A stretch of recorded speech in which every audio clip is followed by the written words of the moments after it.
Graças a Deus. Todos os irmãos com a paz do Senhor. Amém. Queridos, para mim é uma alegria estar aqui novamente, adorando a Deus junto com os nossos irmãos.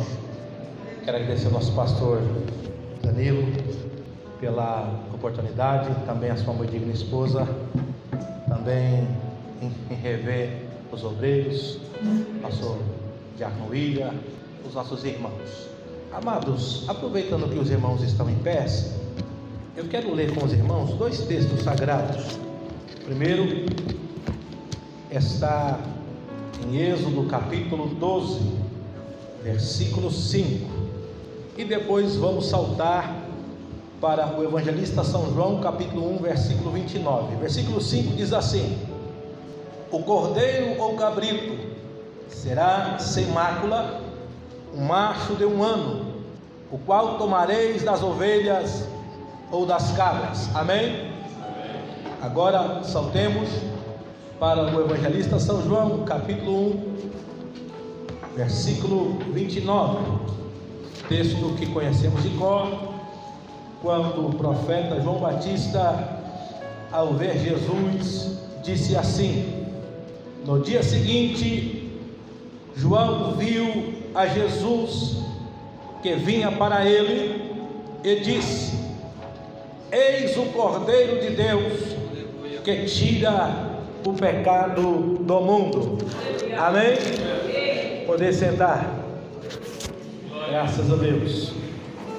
Eu quero dizer aos irmãos que eu fiquei muito feliz a ver esse teatro que foi feito aqui, teatro onde a presença de Deus estava e estão com esses jovens.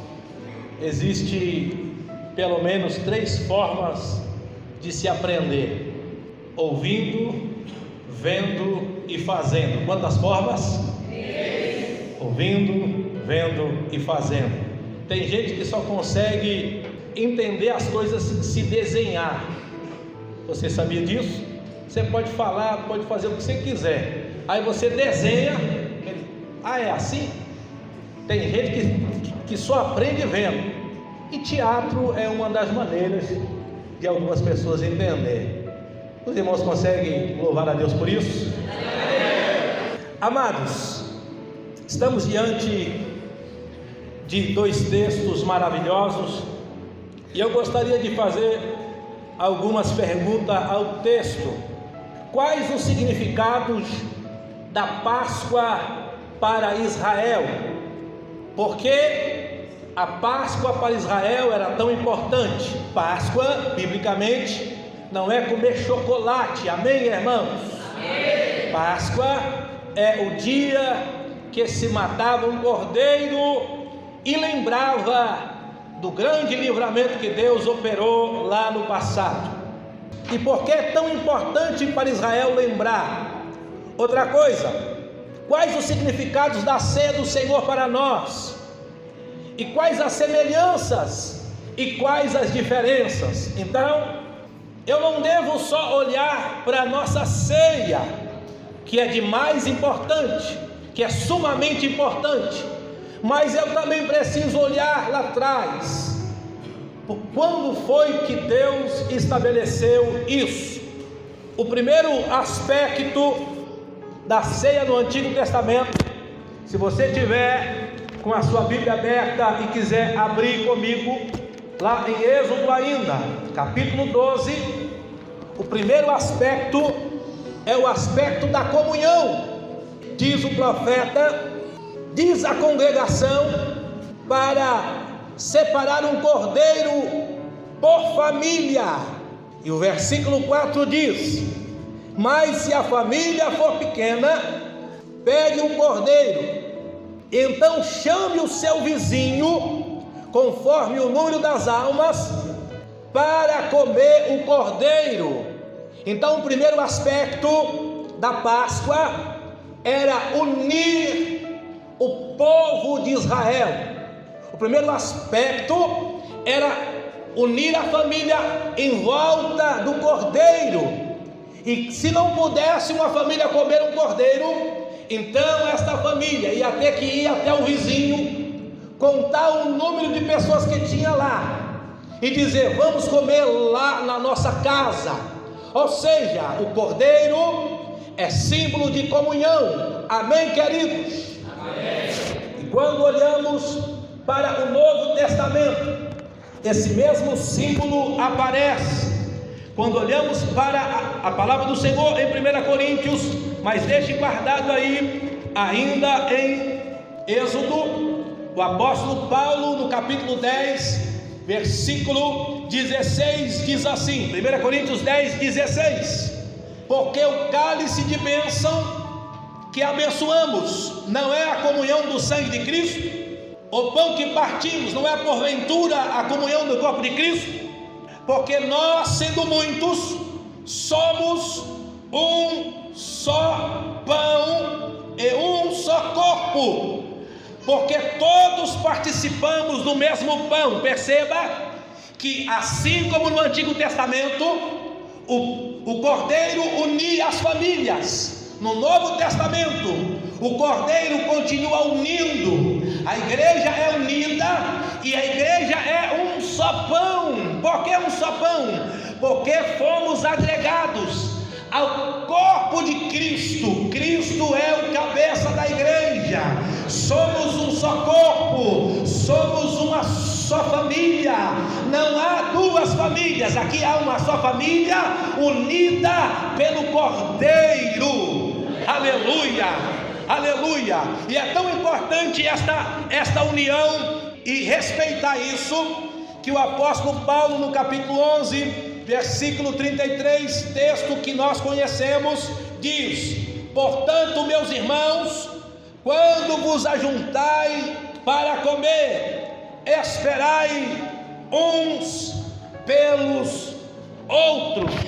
Perceba que a comunhão também era esperar um pelo outro. Ah, o irmão não chegou, não, vamos esperar.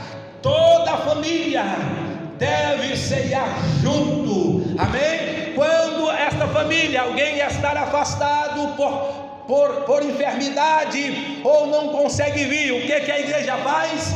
Leva este pão até esta pessoa. Por quê? Porque precisamos ter comunhão por meio do corpo de Cristo. Então o primeiro aspecto é a comunhão. E sabe o que é interessante, irmãos? Que no passado, entre os patriarcas, comunhão e pacto andava junto. Se você olhar para Gênesis capítulo 31, versículo 44 a 46, o rei Abimeleque, rei de Gerar, ele foi até a casa de Isaac e disse a Isaac: firmamos um pacto, porque você é bendito do Senhor.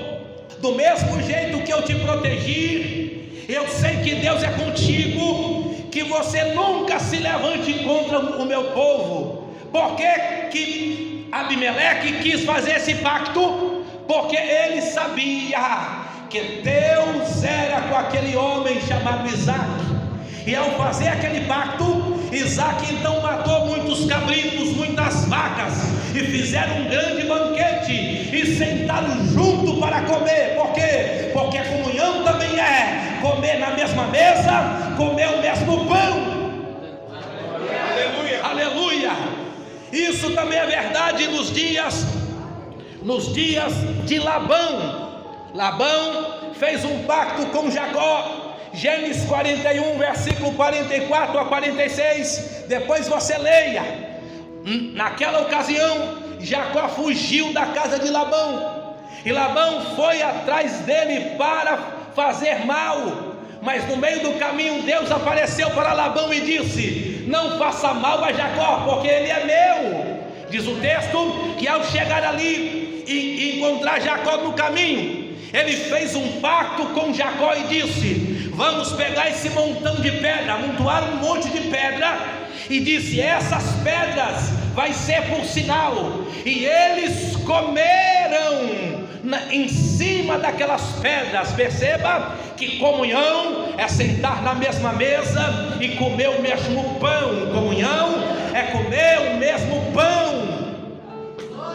Aleluia, aleluia, aleluia. Queridos, quando olhamos para o primeiro aspecto, aspecto da comunhão. O segundo aspecto apontava para Jesus. O cordeiro deve ser sem mancha, cordeiro macho de 1 ano. Disse o escritor aos Hebreus que eles viam o futuro como uma sombra. Eles não entendiam quem era aquele cordeiro, eles não sabiam, eles não tinham ideia. Hebreus capítulo 10, versículo 1 diz: porque tendo a lei a sombra de bens futuros, e não a imagem exata das coisas, eles não imaginavam que aquele cordeiro seria o Filho de Deus. Eles não imaginavam que Deus se faria carne e andaria entre nós, e um dia Cristo morreria por nossos pecados. Diz o texto, Hebreus capítulo 10, versículo 4: porque é impossível que sangue de touros ou de bode tire os pecados. Não há possibilidade de um animal morto apagar o pecado de alguém. O versículo 3 do capítulo 10 de Hebreus diz: estes sacrifícios feitos a cada ano se comemorava o pecado. Preste bem atenção. Todo ano que o sacerdote entrava no santíssimo lugar, no santo dos santos, e oferecia uma oferta em favor do povo, o povo não estava sendo perdoado, não. O povo estava comemorando o pecado, lembrando que eram pecadores. Por quê? Porque sangue de animal não pode apagar pecado. Mas para o povo do Antigo Testamento aquilo era uma figura. Mas para nós da Nova Aliança, nós temos clareza: Cristo é o Cordeiro de Deus. Cristo levou sobre si os nossos pecados. Aleluia, aleluia. O profeta Isaías disse no seu livro 53, versículo 5 diz: ele foi ferido pelas nossas transgressões, moído pelas nossas iniquidades. O castigo que traz a paz estava sobre ele, pelas suas pisaduras fomos sarados. Então perceba que o que era figura para Israel, para nós é realidade. O que Israel não entendia, nós entendemos perfeitamente. O que para Israel era: somos pecadores, para nós dizemos: somos pecadores perdoados, livres de toda culpa. Aleluia! O Cordeiro pagou o preço. Aleluia! Aleluia! Aleluia! O que era figura para Israel, para nós é realidade. Aleluia! O outro aspecto que o Cordeiro representava para Israel era o Cordeiro do livramento. O Cordeiro do livramento, o Cordeiro que Israel imolou, simbolizava o dia que Deus livrou nossos filhos da morte. Capítulo 12, versículo 7 do livro do Êxodo: tomarão o sangue, poluão nas ombreiras e na verga das portas, nas casas em que comerem. Versículo 13: e aquele sangue vos será por sinal nas casas em que estiverem, vendo eu o sangue. Deus está dizendo: eu preciso ver o sangue, e ao ver o sangue, eu passarei por cima de vós, e não haverá praga de mortandade quando eu ferir a terra do Egito. Então perceba que aquele cordeiro, além de ser o cordeiro da comunhão, além de apontar para Cristo, era o cordeiro do livramento. Nossos filhos não serão mortos se tivermos na porta das nossas casas o sangue, a marca do sangue. O versículo 23 ainda diz: então tomai o molho do isopo e molhai o sangue, e lançai na porta das vegas, em ambas as ombreiras, porque o Senhor passará para ferir os egípcios. Porém, quando vir o sangue na verga das portas, em ambas as ombreiras, o Senhor passará por aquela porta, e não deixará o destruidor entrar em vossas casas para vos ferir. Perceba, naquele dia o anjo da morte foi liberado, e ele foi solto no Egito para matar todo o primogênito de toda a família no Egito. Quem morasse no Egito perderia o seu primogênito, inclusive dos seus animais, todos morreriam. Mas Deus estava lá, e quando o destruidor vinha para entrar, Deus, vendo o sangue na porta, ele dizia: aqui você não entra, porque estar aqui o sangue do livramento. Aleluia! Também era aquele cordeiro, também simbolizava o dia da libertação. Êxodo capítulo 11, versículo 1 diz: o Senhor ainda disse: farei ainda mais um sinal, e então o Egito vos deixará ir. A morte daquele cordeiro estava dizendo: neste dia eu vou trazer uma praga para o Egito, e por causa desta última praga, vocês serão libertos. Aquele cordeiro também simbolizava libertação da escravidão.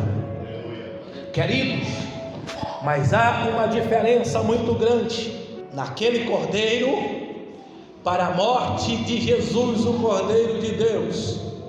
Aquele cordeiro livrou os filhos de Israel, é verdade, livrou da morte os filhos, é verdade.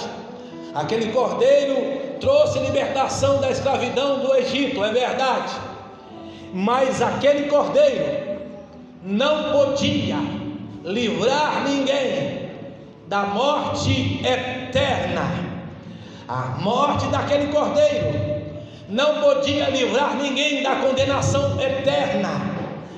A morte daquele cordeiro livrava sim, livrou sim Israel do Egito, mas não pôde livrar Israel do poder de Satanás. Israel estava livre do Egito, mas ainda estava debaixo do jugo de Satanás. Israel ainda estava debaixo da morte eterna.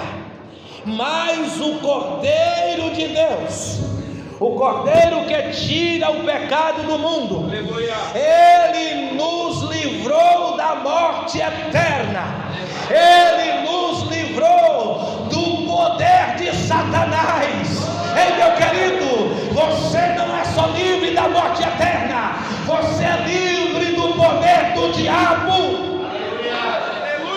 Aleluia, aleluia. É bem verdade, irmãos, é bem verdade que alguns que aceitam a Cristo em lugares que há muitas perseguições, ao aceitar Jesus, ao invés de viver, alguns morrem.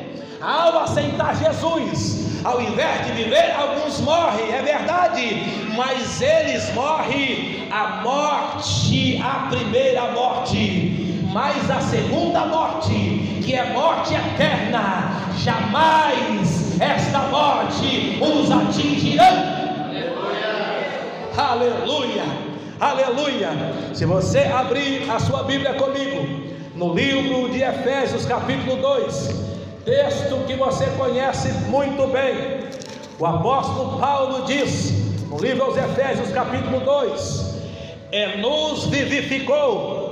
O Cordeiro da Páscoa de Israel não tinha esse poder, mas o Cordeiro de Deus, Jesus Cristo, tem esse poder, e Ele nos vivificou, estando nós mortos em ofensas e pecados. O Cordeiro da Páscoa não ressuscitava um morto espiritual, mas o Cordeiro de Deus ressuscita o morto espiritual, nos vivificou, nos deu vida, em que no outro tempo andava segundo o curso deste mundo, segundo o príncipe das potestades do ar, do espírito que agora opera nos filhos da desobediência.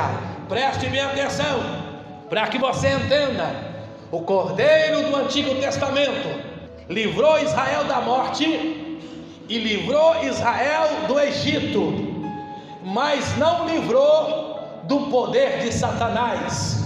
Para que isso fique claro, no livro de João capítulo 10, nós encontramos Jesus dizer aos fariseus que seguiam a lei de Moisés, Jesus disse a eles: vocês têm por pai o diabo, o pai de vocês não é Abraão, e muito menos é Deus, o pai de vocês é o diabo, e vocês querem me matar para satisfazer o desejo do vosso pai.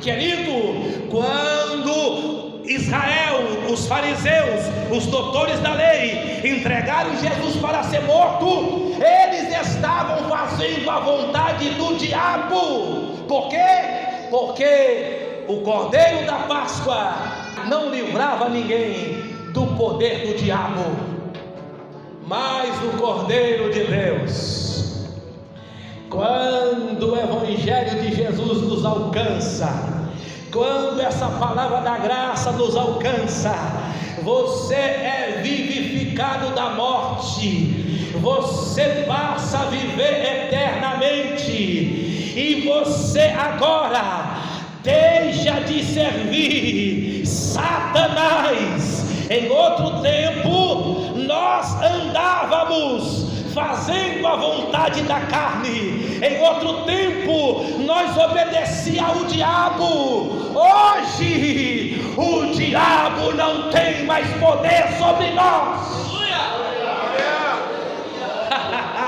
Irmão, imagine só, você se depara com alguém endemoniado, aí você diz: em nome de Jesus, sai dele. E sabe o que vai acontecer? Vai sair. Sabe por quê? Porque você está livre do poder do diabo. Você está livre do poder do diabo. O diabo não tem mais influência sobre você. Até as acusações que o diabo faz contra você não tem mais efeito. Quem intentará acusação contra os escolhidos de Deus, se é Deus quem os justifica? Nenhuma condenação há para os que estão em Cristo Jesus. Ei, meu querido, o diabo não tem poder nem para te acusar. Ele tenta, é lógico que ele tenta, mas diante de Deus, quando ele chega para te acusar, aleluia, Jesus mostra as mãos feridas, Jesus mostra os pés feridos, Jesus mostra as feridas no seu lado. Eu paguei o preço, eu libertei, eu perdoei, eu sarei. O Cordeiro de Deus, o Cordeiro de Deus, ele é muito mais que o Cordeiro da Páscoa. Aleluia! O que o Cordeiro da Páscoa fazia, o Cordeiro de Deus faz infinitamente mais. Aleluia! Efésios 2, versículo 7 diz assim: para mostrar nos séculos vindouros as abundantes riquezas da sua graça, pela sua benignidade para conosco em Cristo Jesus. Perceba que este sacrifício, ele tem validade eterna, para mostrar nos séculos vindouros, os séculos que virão, a abundante graça de Deus. Vocês que são justificados pelo sangue de Jesus, este sangue não perde validade, este sangue não perde validade. Foi um único sacrifício, válido de uma vez por todas. Uma vez por todas, quem está debaixo deste sangue é salvo aqui e salvo amanhã, e se permanecer fiel, é salvo para sempre. Aleluia, aleluia, aleluia. Irmãos, mas há um aspecto aqui que eu gosto muito de olhar para o Cordeiro. Quando olhamos para Israel, no livro do Êxodo, capítulo 12, Moisés disse assim, versículo 11: assim comereis com os vossos lombos cingidos, os vossos sapatos nos pés, o vosso cajado na mão, e o comereis apressadamente. Essa é a Páscoa do Senhor. Que aspecto é esse? Aspecto da fuga, aspecto da saída. Não é para comer e relaxar, não é para comer e deitar na rede, descansar, não é para comer e dormir, não. Se vista os seus sapatos, pegue o seu cajado, porque vocês vão comer e vão ter que sair rapidamente. Vão comer e vão embora. Esse aspecto fala da saída. No versículo 34, olha o que diz no capítulo 12: então o povo tomou a sua massa antes que levedasse, e as suas amassadeiras atadas em seus vestidos sobre os seus ombros. Tomou a massa antes que levedasse. Queridos, olha só o que diz, versículo 33: os egípcios apertavam o povo para sair da terra. Sai da terra, sai da terra, sai da terra, sai da terra. Vocês é a razão de estarmos morrendo. Sai da terra. O versículo 39 diz: e cozeram o povo os asmos da massa que levaram do Egito, porque não se tinham levedado, porquanto foram lançados no Egito, e não puderam deter-se, nem preparar comida. Queridos, o que isso quer dizer?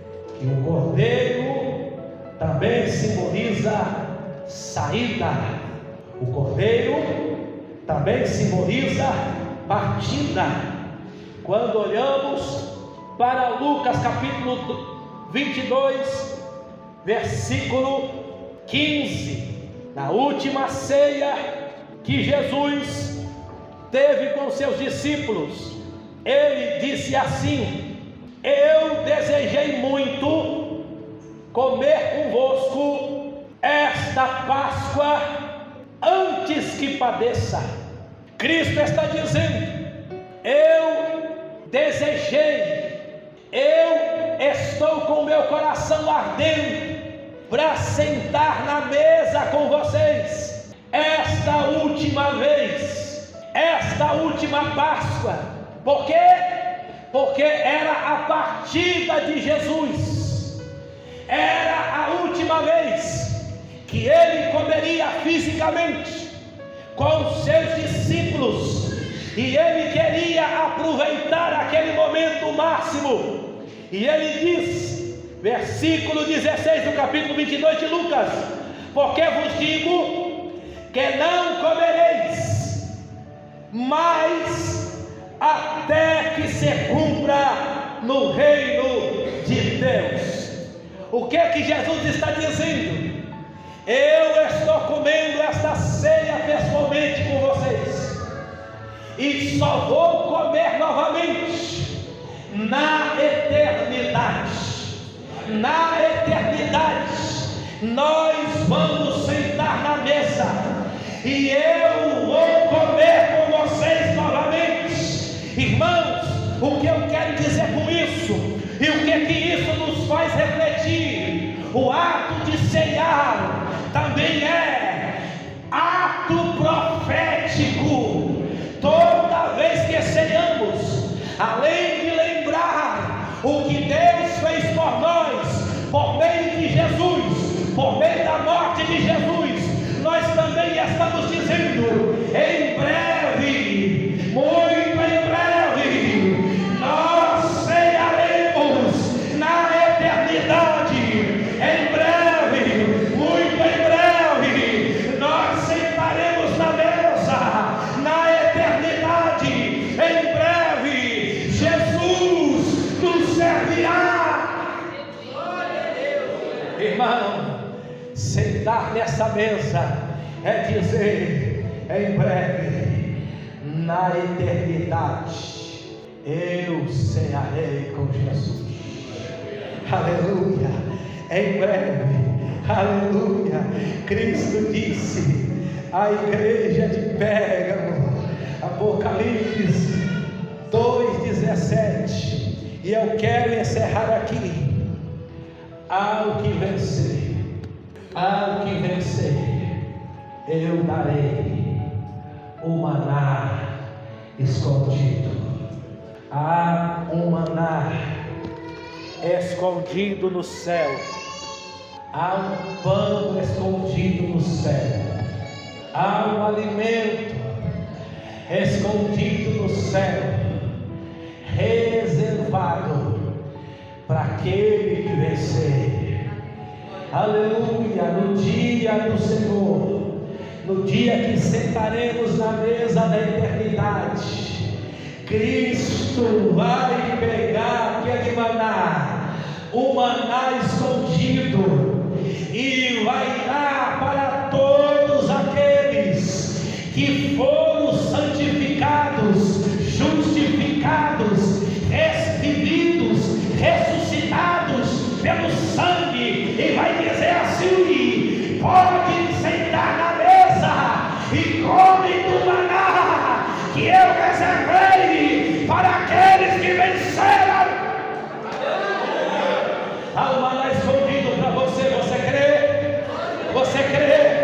Quando você ceia aqui, você está dizendo: em breve Jesus voltará, e em breve eu sentarei naquela mesa, e em breve Jesus vai repartir o pão conosco. Ah, como é importante, irmão, a ceia do Senhor. Ceia é comunhão, ceia é saúde espiritual, ceia é vida com Deus. Ninguém pode dizer: eu tenho vida com Deus, sem sentar nesta mesa. Jesus disse no Evangelho de João capítulo 6: se não comerdes a minha carne e não beberdes do meu sangue, não terei vida em vós mesmo. Tem gente que acha que consegue viver sem sentar nessa mesa, mas é biblicamente impossível viver sem sentar nessa mesa. Que Deus em Cristo nos abençoe. Retorna a palavra ao nosso pastor. Aleluia.